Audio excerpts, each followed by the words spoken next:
Hello everyone, welcome to Learn with Yasmin. আজি ভিডিঅ'ত আমি পঢ়িম ক্লাছ 12 বায়োলজিৰ চেপ্টাৰ 7 ক্ৰমবিকাশ। আজিৰ টপিক হৈছে ক্ৰমবিকাশৰ এক চমু বৰ্ণনা, a brief account of evolution.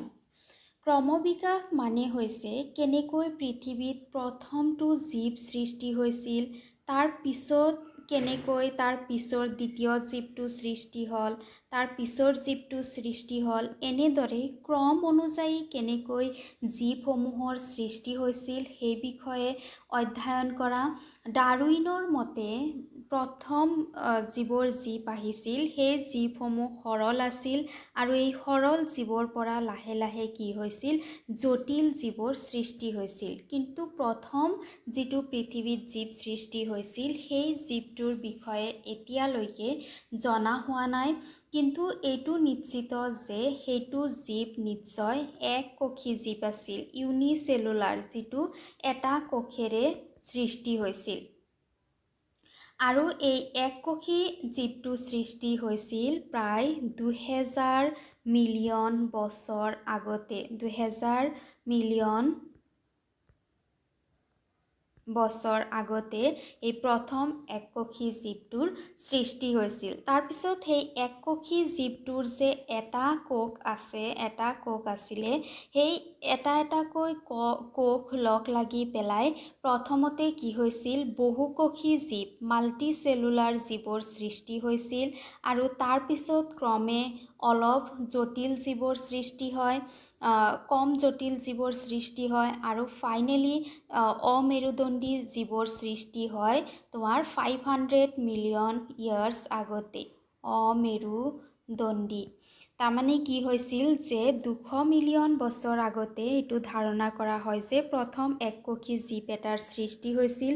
তাৰপিছত লাহে লাহে এককোষী জীৱৰ কোষসমূহ লগ লাগি পেলাই এটা কম জটিল তাৰমানে বহুকোষী জীৱৰ সৃষ্টি হৈছিল আৰু সেই বহুকোষী জীৱৰ পৰা কম জটিল জীৱৰ সৃষ্টি হৈছিল আৰু তাৰপিছত কি হৈছিল, 500 মিলিয়ন বছৰ আগতে, তাৰমানে 1500 মিলিয়ন বছৰ এইবোৰতে গুচি গৈছিল আৰু তাৰপিছত 500 মিলিয়ন ইয়াৰ আগতে প্ৰথম অমেৰুদণ্ডী জীৱৰ সৃষ্টি হৈছিল।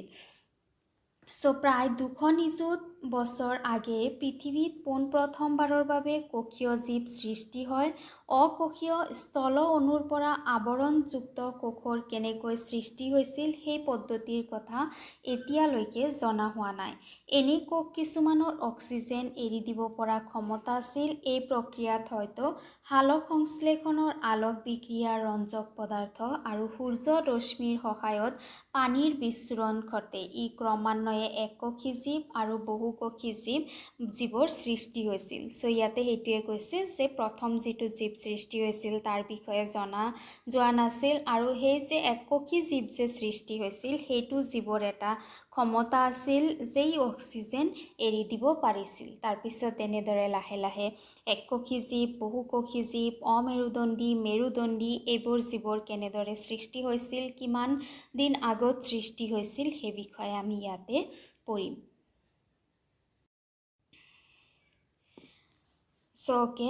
এককোষী জীৱ বহুকোষী জীৱলৈ পৰিৱৰ্তিত হ'ল। 500 নিযুত বছৰ আগে সৰু অমেৰুদণ্ডী প্ৰাণীৰ সৃষ্টি হ'ল।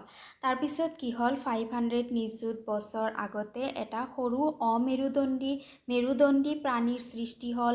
হনু নোহোৱা মাছ সৃষ্টি হ'ল 350 নিযুত বছৰ আগতে আৰু 320 নিযুত বছৰ আগতে সাগৰীয় উইড, কিছুমান নিম্ন স্তৰৰ উদ্ভিদৰ সৃষ্টি হ'ল আৰু মাটিত বাস কৰা প্ৰথম জীৱটো আছিল উদ্ভিদ আৰু ইয়াৰ আগতে যিমান জীৱ সৃষ্টি হৈছিল গোটেইবোৰ পানীত বাস কৰিছিল। মাটিত প্ৰথম বাস কৰা যিটো জীৱ আছিল সেইটো আছিল উদ্ভিদ। যেতিয়া প্ৰাণীসমূহ মাটিত বাস কৰিবলৈ আহিল তেতিয়া উদ্ভিদৰ বিচৰণ ব্যাপ্ত হ'ল। বুজিলানে যেতিয়া প্ৰাণী উদ্ভিদ যেতিয়া সৃষ্টি হ'ল তাৰপিছত লাহে লাহে প্ৰাণী সৃষ্টি হ'ল আৰু প্ৰাণীসমূহেও মাটিত বাস কৰিবলৈ আৰম্ভ কৰিলে মজবুত ফানৰ সৈতে মাছবিলাকে মাটি আৰু পানী দুয়ো ঠাইতে বাস কৰিব পাৰিছিল সেই সময়ত যিবোৰ মাছ আছিল মাছসমূহ কেৱল জলচৰ প্ৰাণী নাছিল ইহঁত মাটিতো বাস কৰিব পাৰিছিল উভচৰ আছিল এই ঘটনা 350 নিযুত বছৰ আগত 1938 চনত দক্ষিণ আফ্ৰিকাত পোৱা চেলাকেণ্ডা জাতীয় এবিধ মাছ বৰ্তমান বিলুপ্ত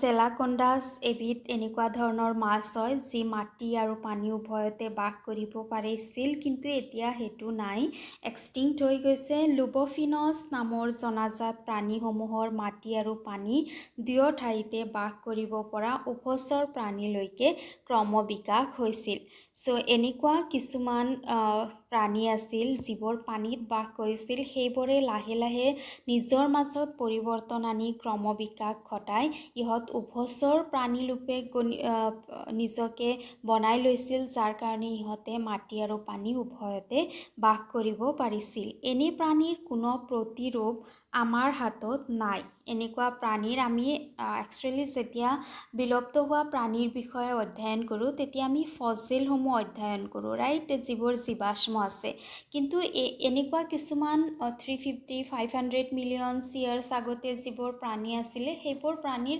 কিছুমান প্ৰাণীৰ গঠন পোৱা যোৱা নাই জীৱাশ্ম ভালদৰে পোৱা যোৱা নাই অৱশ্য এইসমূহ বৰ্তমানৰ ভেকুলী আৰু চেলামেণ্ডাৰৰ উপৰিপুৰুষ ভেকুলী কি হয় উভচৰ প্ৰাণী চেলামেণ্ডাৰ উভচৰ প্ৰাণী আগৰ যিবোৰ উভচৰ প্ৰাণী আছিল সেই প্ৰাণীসমূহ ভেকুলী চেলামেণ্ডাৰ এইবোৰৰ কি আছিল উপৰিপুৰুষ আছিল পূৰ্বপুৰুষ আছিল তাৰপিছত সেই উভচৰ প্ৰাণীবিলাকৰ পৰা লাহে লাহে সৰীসৃপ প্ৰাণীসমূহৰ সৃষ্টি হৈছিল সৰীসৃপ প্ৰাণী যিবোৰ আছে সাপজাতীয় প্ৰাণী যিবোৰ আছে সেইসমূহৰ সৃষ্টি হৈছিল উভচৰ প্ৰাণীৰ পৰা তাৰমানে প্ৰথমতে পানীত বাস কৰা মাছৰ দৰে প্ৰাণী সৃষ্টি হৈছিল সেইবোৰৰ পৰা উভচৰ প্ৰাণী আৰু উভচৰ প্ৰাণীৰ পৰা ফাইনেলি সৰীসৃপ প্ৰাণীসমূহৰ সৃষ্টি হৈছিল এই যিবোৰ সৰীসৃপ প্ৰাণী সৃষ্টি হ'ল সৰীসৃপ প্ৰাণীবোৰে এতিয়া ডাঠ আৱৰণযুক্ত কণী পাৰিবলৈ ল'লে যিবোৰ কণী ৰ'দত উভচৰ কণী শুকাই যোৱাৰ দৰে শুকাই যোৱা নাযায় প্ৰথমতে আহিছিল কি উভচৰ প্ৰাণী তাৰপিছত কি হ'ল ইভলিউশ্যন হৈ ক্ৰমবিকাশ হৈ তাৰ পৰা সৰীসৃপ প্ৰাণী সৃষ্টি হ'ল এই যিবোৰ উভচৰ প্ৰাণী আছিল উভচৰ প্ৰাণীসমূহে যেতিয়া কণী পাৰিছিল কণীসমূহ ৰ'দত শুকাই গৈছিল কাৰণ কণীৰ যিটো আৱৰণ আছিল আৱৰণটো ডাঠ নাছিল কিন্তু সৰীসৃপ প্ৰাণীয়ে যিবোৰ কণী পাৰিলে কণীৰ আৱৰণ ডাঠ আছিলে যাৰ কাৰণে কণীসমূহ ৰ'দত শুকাই যোৱা নাছিলে পুনৰ সিহঁতৰ বিৱৰ্তন হৈ দুৰাকাছ তাৰপিছত কাছ ঘৰিয়াল এইবোৰৰ সৃষ্টি হ'বলৈ ধৰিলে কাছ ঘৰিয়াল তোমালোকে দেখিছা ইয়াৰ পিছত 200 নিযুত বছৰত বিভিন্ন জোখ আৰু আকৃতিৰ কাছই পৃথিৱীত প্ৰভাৱ বিস্তাৰ কৰিব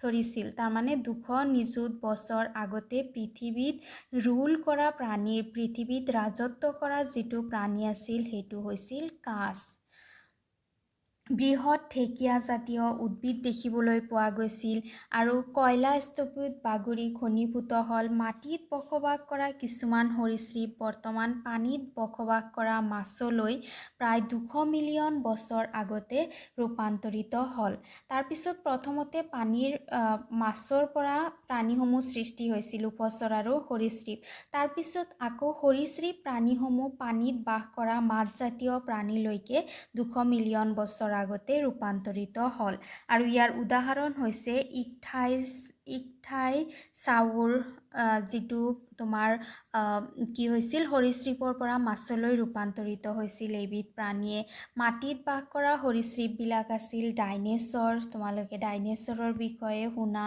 ডাইনেছৰ এবিধ এনেকুৱা সৰীসৃপ এনেকুৱা প্ৰাণী আছিল যিটো প্ৰাণীৰ যে নোহোৱা হৈ গৈছে তাৰ তোমাৰ যিটো ৰিয়েল তথ্য এতিয়ালৈকে পোৱা হোৱা নাই যে ডাইনেছৰটো বেলেগ প্ৰাণীলৈকে ৰূপান্তৰিত হৈছিল নেকি চৰাইলৈকে সাপলৈকে নে সম্পূৰ্ণৰূপে বিলুপ্ত হৈ গৈছিল। ইয়াৰ তথ্য এতিয়ালৈকে ভালদৰে পোৱা যোৱা নাই। সিহঁতৰ ভিতৰত আটাইবোৰ বৃহৎ, যাক টাইৰেনছৰ ৰেক্স নামেৰে জনা গৈছিল। চ' যেতিয়া ডাইনেছৰ আছিলে, তাতে ডাইনেছৰতকৈও ডাঙৰ এবিধ প্ৰাণী আছিলে, যাৰ নাম হৈছে টাইৰেনছৰ ৰেক্স। এই যিটো ওখ টাইৰেনছৰ ৰেক্স নামৰ প্ৰাণী আছিল, সেই প্ৰাণীটোৰ ডেগাৰৰ দৰে ভয় লগা ডাঙৰ ডাঙৰ দাঁত আছিল। 65 মিলিয়ন বছৰ আগত হঠাৎ পৃথিৱীৰ পৰা ডাইনেছৰবিলাক নোহোৱা হ'ল। ইয়াৰ প্ৰকৃত কাৰণ জনা নাযায়। কিছুমানৰ মতে জলবায়ুৰ সাল সলনিৰ বাবে সিহঁত নোহোৱা হ'ল। কিছুমানে কয় যে সিহঁত চৰাইলৈ ৰূপান্তৰিত হ'ল। আৰু হয়তো দুয়োটা কথাই সত্য। সেই সময়ৰ সৰু আকৃতিৰ সৰীসৃপ বৰ্তমানো বিৰাজমান। চ' সৰীসৃপসমূহ যিবোৰ আছিল, সৰীসৃপসমূহৰ ভিতৰত এই ডাইনেছৰ, তাৰপিছত টাইৰেন্স যিটো ডাঙৰ প্ৰাণী আছিল, সেই প্ৰাণীবোৰৰ হয়তো আকাৰ ডাঙৰ হোৱাৰ কাৰণে ইহঁতে জলবায়ুৰ সৈতে খাপ খাব পৰা নাছিল, যাৰ কাৰণে নোহোৱা হৈ গৈছিল। নহ'লে হয়তো ইহঁতে নিজকে ৰূপান্তৰিত কৰিছিল, নিজকে জলবায়ুৰ সৈতে খাপ খোৱাৰ কাৰণে পৰিৱৰ্তন কৰিছিল, যাৰ ফলত ডাইনেছৰৰ পৰা হয়তো চৰাইৰ সৃষ্টি হৈছিল। ইয়াতে এখন চিত্ৰ দিয়া আছে, যিটো চিত্ৰত বিভিন্ন ভূতাত্ত্বিক সময়ত বিলুপ্ত হোৱা বিভিন্ন মেৰুদণ্ডী প্ৰাণীসমূহৰ নাম আৰু ছবি দিয়া আছে। এইটো চোৱা, তাৰমানে কি হৈছে, এইবোৰ হৈছে কি তোমাৰ ভূতাত্ত্বিক সময়, ভূতাত্ত্বিক কাল। চ' এই কালসমূহ যিমান তলৰ পিনে গৈছে সিমান পুৰণি হয়, সিমান দিন কি হৈ গৈছে, বাঢ়ি বাঢ়ি গৈছে। চ' এতিয়া বৰ্তমান যুগত যিবোৰ মেৰুদণ্ডী প্ৰাণী পোৱা যায়, সেই প্ৰাণীসমূহৰ ভিতৰত আছে কাছ, যিটো আমি দেখিছোঁ। তাৰপিছত জেঠীবোৰ, সাপ, টৰ্টইছসমূহ, তাৰপিছত ঘঁৰিয়াল, চৰাই, বিভিন্ন ধৰণৰ স্তন্যপায়ী প্ৰাণী, যেনেকুৱা ইয়াতে বাঘৰ ছবি দিয়া আছে। এইবোৰ প্ৰাণী এতিয়াও আছে, লুপ্ত হৈ যোৱা নাই। লুপ্ত হৈ যোৱা প্ৰাণীৰ ভিতৰত যিটো 50 মিলিয়ন বছৰ আগতে যিটো প্ৰাণী বিলুপ্ত হৈ গৈছে, সেইটো হৈছে ডাইনেছৰ। ডাইনেছৰ এনেকুৱা দেখিবলৈ পোৱা গৈছিল, আৰু ডাইনেছৰটো বিলুপ্ত হৈছে টাৰ্টিয়াৰী যুগত, টাৰ্টিয়াৰী ভূতাত্ত্বিক কালত ডাইনেছৰ বিলুপ্ত হৈছিল। তাৰপিছত জুৰাছিক আৰু ট্ৰাইছিক যুগৰ মাজত, জুৰাছিক যুগ আছিল 150 মিলিয়ন বছৰ আগত, আৰু ট্ৰাইছিক ভূতাত্ত্বিক সময় আছিল 200 মিলিয়ন বছৰ আগত। আৰু এই দুই যুগৰ মাজত এটা জীৱ বিলুপ্ত হৈছিল, যাৰ নাম হৈছিল বিলুপ্ত থেৰাপচিড, বিলুপ্ত থেৰাপচিড। তাৰপিছত আকৌ 250 মিলিয়ন বছৰ আগতে এটা যুগ আছিল, যাৰ নাম আছে পাৰ্মিয়ান। পাৰ্মিয়ান যুগত বিলুপ্ত হৈছিল থেগডল নামৰ প্ৰাণী বিলুপ্ত হৈছিল এইটো সময়ত। আৰু কাৰ্বনিফেৰাছ যুগ, কাৰ্বনিফেৰাছ যুগত পাৰ্মিয়াম যুগত তোমাৰ কি হ'ল, থেগডল নামৰ জীৱটো বিলুপ্ত হৈ গ'ল। তাৰপিছত কাৰ্বনিফেৰাছ যুগ পোৱাৰ আগতে 300 মিলিয়ন বছৰ আগতে এটা জীৱ বিলুপ্ত হৈছিল, যাৰ নাম হৈছে পলিঅ'চৰছ। তাৰপিছত এইটো 350 মিলিয়ন বছৰ আগতে আটাইতকৈ পুৰণি বিলুপ্ত হোৱা প্ৰাথমিক সৰীসৃপ জীৱ আছিল। এইটো জীৱটোৰ নাম দিয়া হোৱা নাই। এইটো জীৱ প্ৰাথমিক সৰীসৃপ আছিল, প্ৰথমে সৃষ্টি হোৱা সৰীসৃপ জীৱ আছিল, 350 মিলিয়ন বছৰ আগতে বিলুপ্ত হৈ গৈছিল। চ' তাৰে ছবিটো দিয়া আছে। চ' আমি এতিয়া চাওঁ যে আমি কেনেকুৱা ধৰণৰ প্ৰাণী চিম্পলি চাওঁ, কোনটো প্ৰাণী আগত আহিছে, কিমান সময়ত আহিছে, তাৰপিছত কোনটো প্ৰাণী আহিছে, তাক অকণমান ৰিভাইজ কৰি চাই লওঁ। চ' কি হৈছিল যে পোনপ্ৰথমতে যিটো জীৱ সৃষ্টি হৈছিল, সেইটো আছিল এবিধ এককোষী জীৱ। আৰু এই যিটো এককোষী জীৱ সৃষ্টি হৈছিল, সেইটো কেতিয়া সৃষ্টি হৈছিল বুলি কোৱা হয়, 2000 মিলিয়ন বছৰ আগতে প্ৰথম এককোষী জীৱৰ সৃষ্টি হৈছিল বুলি ধাৰণা কৰা হয়। তাৰপিছত এই এককোষী জীৱটোত পৰা বহুকোষী জীৱৰ সৃষ্টি হৈছিল, তাৰ পৰা কম জটিল জীৱৰ সৃষ্টি হৈছিল আৰু তাৰ পৰা 1500 মিলিয়ন বছৰ পিছত এককোষী জীৱটো অহাৰ 1500 মিলিয়ন বছৰ আগত অমেৰুদণ্ডী প্ৰাণীসমূহৰ সৃষ্টি হৈছিল। অমেৰুদণ্ডী আৰু এই অমেৰুদণ্ডী প্ৰাণীৰ সৃষ্টি হৈছিল 500 মিলিয়ন বছৰ আগতে। 500 মিলিয়ন বছৰ আগতে অমেৰুদণ্ডী প্ৰাণীৰ সৃষ্টি হৈছিল।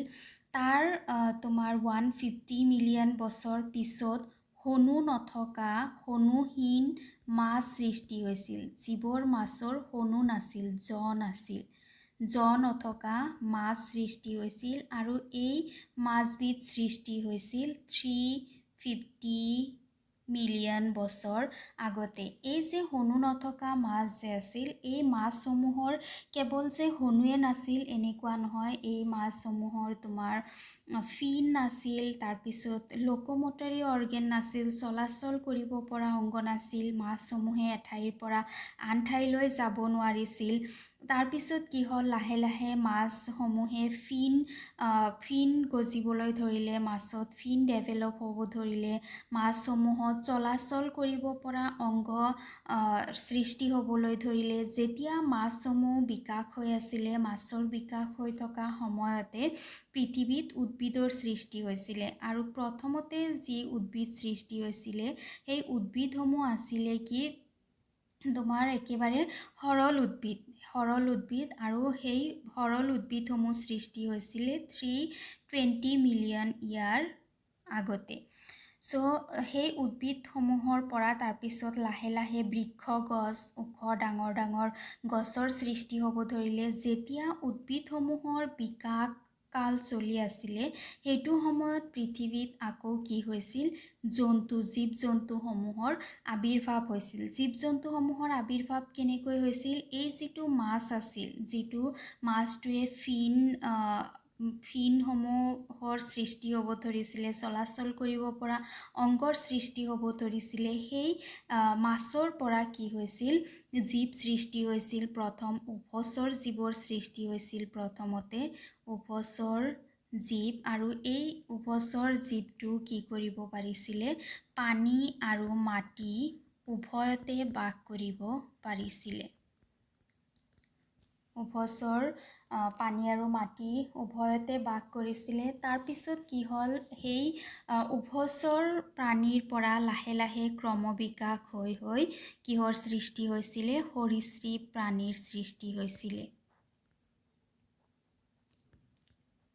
সৰীসৃপ প্ৰাণীৰ সৃষ্টি হৈছিলে আৰু সৰীসৃপ প্ৰাণীসমূহৰো কি আছিল, কিছুমান সৰীসৃপ প্ৰাণী আছিল যিবোৰ মাটিত বাস কৰিব পাৰিছিল, কিছুমান সৰীসৃপ প্ৰাণী আছিল যিবোৰ পানীত বাস কৰিব পাৰিছিল, যেনেকুৱা মাছসমূহ। আৰু এইবোৰ আহিছিল তোমাৰ 200 মিলিয়ন বছৰ আগতে। 200 মিলিয়ন বছৰ আগতে এনেকুৱা সৰীসৃপ প্ৰাণী আছিল যিবোৰ পানী আৰু মাটি উভয়তে বাস কৰিব পাৰিছিল। পানীত বাস কৰা সৰীসৃপ আছিল মাছ আৰু মাটিত বাস কৰা সৰীসৃপ আছিল যেনেকুৱা ডাইনেছৰ। তাৰপিছত ডাইনেছৰসমূহ কি হৈছিল, 65,000 ইয়াৰ্ছ আগতে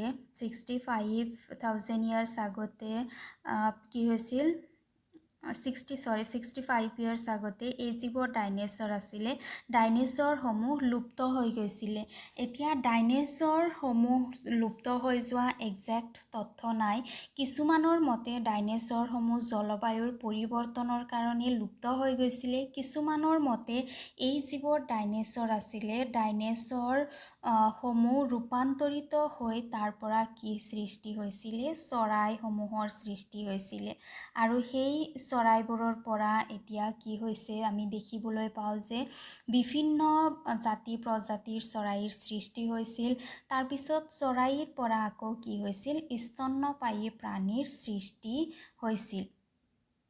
এতিয়া চোৱা কি হৈছিল যে প্ৰথমতে যেতিয়া সৰীসৃপ প্ৰাণীসমূহ পৃথিৱীত আহিলে তেতিয়া সৰীসৃপ প্ৰাণীসমূহে গোটেই পৃথিৱীকে ৰোল কৰি আছিলে তাৰমানে পৃথিৱীত কেৱল সৰীসৃপ প্ৰাণীসমূহে আছিলে সেইটো সময়ত তাৰপিছত সৰীসৃপ প্ৰাণীসমূহ যেতিয়া নোহোৱা হ'বলৈ ধৰিলে তাৰপিছত চৰাইসমূহৰ সৃষ্টি হ'ল আৰু তেনেকৈ গৈ গৈ পেলাই স্তন্যপায়ী প্ৰাণীৰ সৃষ্টি হ'ল এতিয়া স্তন্যপায়ী প্ৰাণীসমূহৰ বিষয়ে কেনেকুৱা ধৰণৰ হয় স্তন্যপায়ী প্ৰাণী কি প্ৰাণীৰ পৰা কি প্ৰাণীৰ সৃষ্টি হৈছে সেই বিষয়ে অলপমান আমি পঢ়িম নেক্সট ভিডিঅ'ত চ' আজি ভিডিঅ'ত ইমানখিনিয়ে ভিডিঅ' কেনেকুৱা পালা জনাবা ভাল লাগিলে লাইক কৰিবা বন্ধু বান্ধৱৰ সৈতে ভিডিঅ' শ্বেয়াৰ কৰিবা আৰু চেনেল ছাবস্ক্ৰাইব কৰিবা থেংক ইউ